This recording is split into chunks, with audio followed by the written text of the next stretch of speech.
From rock bottom to redemption. Life's journey is filled with highs and lows, and no one understands this more than Joseph. In his younger years, he had wealth, fame, and a loving wife.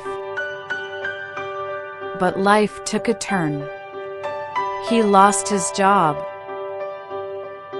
and his wife walked away. The experience left Joseph heartbroken. Yet Joseph didn't let himself fall into despair. He took on various odd jobs just to get by. Bit by bit, he began to rebuild his life.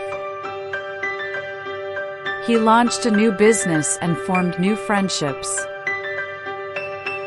For the first time in a long while, Joseph was beginning to feel truly happy again. One day, Joseph got an unexpected call from his ex-wife. She shared the news that she was pregnant and wanted to reunite with him. Joseph was filled with joy. He had always dreamed of having children. Moral lesson: Joseph's journey teaches us that even in the darkest moments, there is always a chance for a brighter tomorrow. Hold on to hope and keep chasing your dreams. Never lose faith in what's possible. Thank you for watching. Don't forget to like and share the video.